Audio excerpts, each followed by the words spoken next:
بسم اللہ الرحمن الرحیم۔ السلام علیکم اسٹوڈنٹس، آج ہم لوگ اپنا PSY 6 منگا کرتے ہیں لیسن نمبر 44۔ لیسن نمبر 44 میں ہم لوگ اسسمنٹ کے بارے میں بات کریں گے اور کلینکل اینڈ کاؤنسلنگ سیٹنگز میں ہم لوگ جو سائیکولوجیکل ٹیسٹنگ کا استعمال کرتے ہیں اس کے بارے میں ہم لوگ بات کریں گے۔ اچھا، ہم لوگ یہ نہیں کہہ سکتے کہ جو سائیکولوجیکل ٹیسٹنگ ہوتی ہے وہی اسسمنٹ ہوتی ہے۔ یہ اسسمنٹ کا صرف ایک حصہ ہوتا ہے، پوری اسسمنٹ نہیں ہوتی۔ مطلب یہ نہیں ہے کہ آپ لوگ صرف ٹیسٹ لے لیں اور اب یہ کہیں کہ ہم نے اسسمنٹ کر لیا، ایسا نہیں ہوتا۔ اسسمنٹ ٹیسٹنگ سے کچھ ہٹ کے ہوتی ہے، اس کا یہ ایک بڑی چیز ہے، اس ذرا زیادہ چیز ہوتی ہے۔ اسسمنٹ میں بیہیویئرل آبزرویشن آ جاتی ہے، انٹرویوز بھی آ جاتے ہیں، کیس ہسٹری کی ایگزامینیشن بھی آ جاتی ہے، اور آپ لوگوں کے جو سائیکولوجیکل ٹیسٹ ہوتے ہیں وہ بھی آ جاتے ہیں۔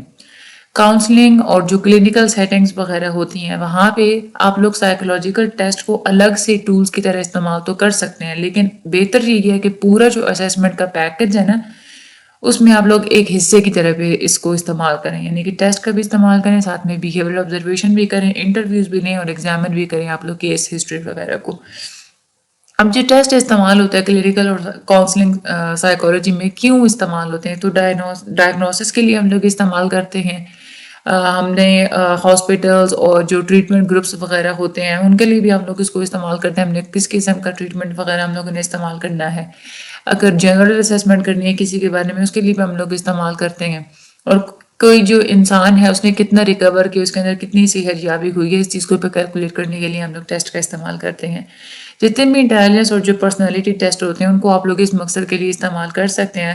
فار ایگزامپل جو ہاؤس ٹری پرسن ٹیسٹ ہوتا ہے اس کے تھرو آپ لوگ سائیکوپیتھولوجی کا بھی پتہ لگا سکتے ہیں۔ کچھ ٹیسٹ ایسے ہوتے ہیں جو کہ اسپیسیفک لرننگ ڈس ایبلٹیز کو ڈائگنوز کرنے کے لیے بنائے گئے ہیں، جیسے Kaufman test of educational achievement KAT، یہ لرننگ ڈس ایبلٹیز کو ہی ڈائگنوز کرنے کے لیے بنایا گیا ہے۔ اب جو کاؤنسلنگ اور جو کلینکل سائیکولوجسٹ ہوتے ہیں یہ کن مقاصد کے لیے ٹیسٹ کا استعمال کرتے ہیں؟ IQ یا ایبلٹی کی جنرل اسسمنٹ کے لیے بھی استعمال کرتے ہیں، پرسنالٹی کی جنرل اسسمنٹ کے لیے، انٹلیکچوئل ڈیفیسٹس کی ڈائگنوز کرنے کے لیے، مینٹل ڈیز آرڈرز کو ڈائگنوز کرنے کے لیے، ایپٹیٹیوڈ کی اسسمنٹ کے لیے، نیورو سائیکولوجیکل اسسمنٹ کے لیے، اور لرننگ ڈس ایبلٹیز کی اسسمنٹ کے لیے ٹیسٹ کو استعمال کیے جاتے ہیں۔ بہت سارے تو ٹیسٹ اس میں ایسے ہیں جن کے بارے میں ہم لوگ پڑھ بھی چکے ہیں۔ اب کچھ یہاں پہ اور ٹیسٹ ہیں جیسے کہ بیہیویئرل اسسمنٹ وغیرہ۔ بیہیویئرل اسسمنٹ بھی بہت زیادہ امپورٹنٹ ہوتی ہے، اور نیورو سائیکولوجیکل ٹیسٹنگ بھی ہم لوگوں نے پہلے لیکچرز میں نہیں پڑھی تو ہم لوگ آج اس میں پڑھیں گے۔ نیورو سائیکولوجیکل ٹیسٹنگ کا کیا مطلب ہوتا ہے؟ نیورو سائیکولوجیکل ٹیسٹنگ آپ کے سائیکولوجیکل اسسمنٹ کا وہ حصہ ہوتا ہے جو کہ تھوڑا کمپلیکیٹڈ ہوتا ہے، اور خاص طور پہ اس میں آپ لوگ یہ دیکھتے ہیں کہ آپ نے برین ڈیمیج کے لحاظ سے ڈائگنوسس کرنی ہوتی ہے، یعنی کہ اگر انسان کے برین کا کوئی ایریا ڈیمیج ہو چکا ہے تو کون سا ایریا ڈیمیج ہوا ہے، اگر اس میں کوئی جو ہے نا وہ پرابلمس وغیرہ پائے جاتے ہیں تو کون سے ایریاز میں ڈیمیج ہے جس کی وجہ سے پرابلمس پائے جاتے ہیں، تو اس میں آپ لوگ جو ہے نا وہ نیورولوجیکل ٹیسٹنگ یوز کرتے ہیں۔ اس میں بھی اس اسسمنٹ کے اندر آپ لوگ ٹیسٹ کی مختلف بیٹریز کا استعمال کرتے ہیں، ٹھیک ہے، اور اس میں مختلف قسم کے ایریاز کو آپ لوگ ٹیسٹ کرتے ہیں، کوگنیٹو ایبلٹی کو ٹیسٹ کرتے ہیں، وربل ایبلٹی کو ٹیسٹ کرتے ہیں، اور اسپیچول ریلیشنس کو آپ لوگ ٹیسٹ کرتے ہیں۔ اس کے لیے آپ لوگوں کو ایک سے زیادہ ٹیسٹ چاہیے ہوتے ہیں تاکہ پرابلم کو بالکل ایگزیکٹلی آپ لوگ جو ہے نا وہ ڈائگنوز کر سکیں۔ اب کچھ جو ٹیسٹ ہوتے ہیں جو کہ نیورو سائیکولوجیکل ٹیسٹنگ میں استعمال ہوتے ہیں وہ کون کون سے ہیں؟ ایک ہے ہمارے پاس Bender Gestalt test and Benton visual retention test. یہ دو ٹیسٹ زیادہ تر کامنلی نیورو سائیکولوجیکل ٹیسٹنگ میں استعمال ہوتے ہیں۔ سنگل ٹیسٹ جو ہوتا ہے نا وہ کوئی زیادہ ایکوریٹ انسٹرومنٹ کے طور پہ پروو نہیں ہوتا، آپ لوگوں کو چاہیے کہ آپ لوگ بیٹریز آف ٹیسٹ کو زیادہ تر پریفر کیا کریں۔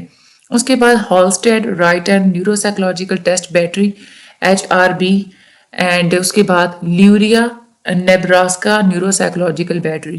یہ والے جو بیٹریز ہیں ان کو اس لیے پریفر کیا جاتا ہے کہ یہ بڑی ایکسٹینسو ہے، ٹھیک ہے، یہ کوئی سنگل ٹیسٹ نہیں ہے، یہ ایسا نہیں ہے کہ آپ لوگوں کو کسی ایک ایریا سے ریلیٹڈ انفارمیشن پرووائڈ کریں، ان میں مختلف قسم کے ایریاز اسی کے اندر ہی کور ہو جاتے ہیں۔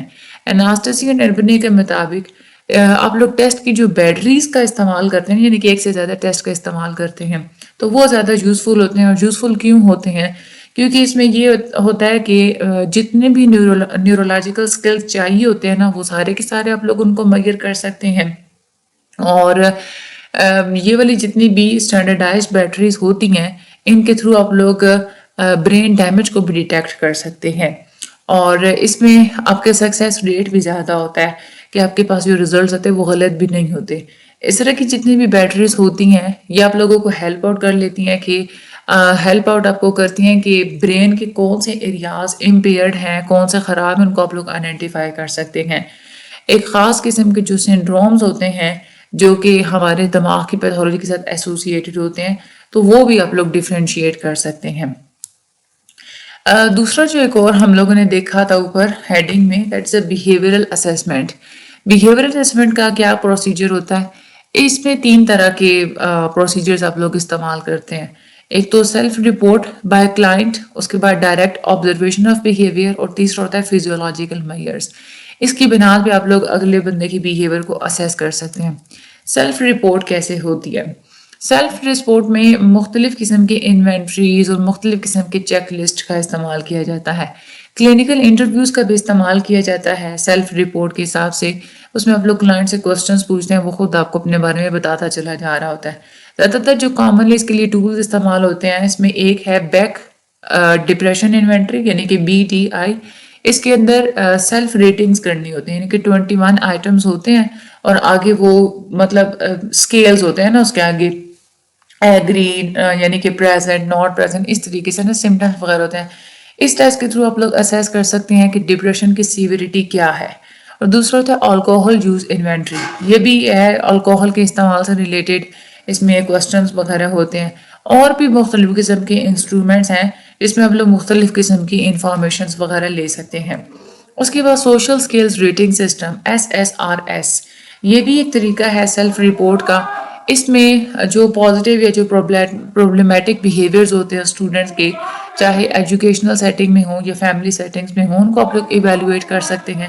اس کی مختلف فارمز ہیں. پیرنٹس کے لیے الگ فارمز ہیں، ٹیچرس کے لیے الگ فارمز ہیں، اسٹوڈنٹس کے لیے جو ہے نا وہ الگ فارمز ہیں. اس کے بعد ایک اور ہے behaviour assessment system for children BASC. یہ بھی بڑا کمپریہنسو سا انسٹرومنٹ ہے.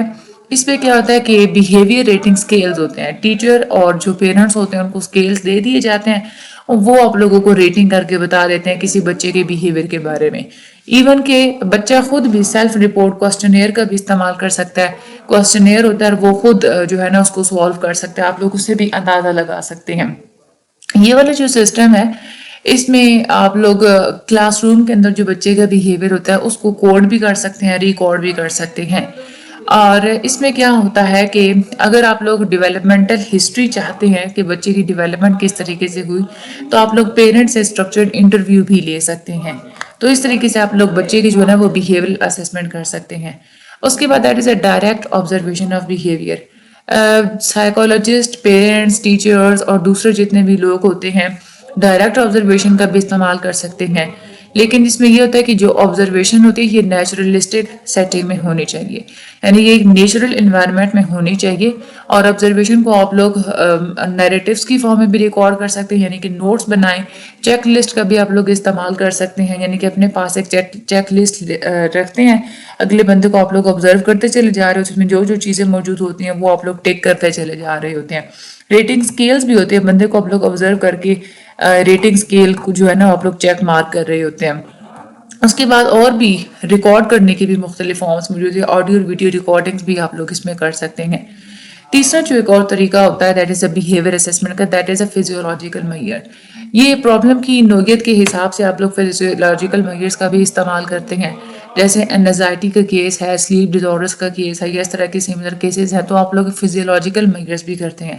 یعنی کہ کسی بھی انسان کے اندر فزیکلی اس کے اندر کیا کیا چینجز وغیرہ آئی ہیں، جیسے کہ اس کی دل کی دھڑکن کیسی ہے، کارڈیو واسکولر ایکٹیویٹی اس کی کیسی چل رہی ہے، اس کی سیریبرل فنکشننگ وغیرہ اس کی، اور بھی اس طرح کی جتنے بھی مطلب اس کے ٹیمپریچر وغیرہ، ایکٹروڈرمل ایکٹیویٹی، الیکٹرو اوکیولر ایکٹیویٹی، اس کی آنکھیں ٹھیک کام کر رہی ہیں یا نہیں کام کر رہی ہیں.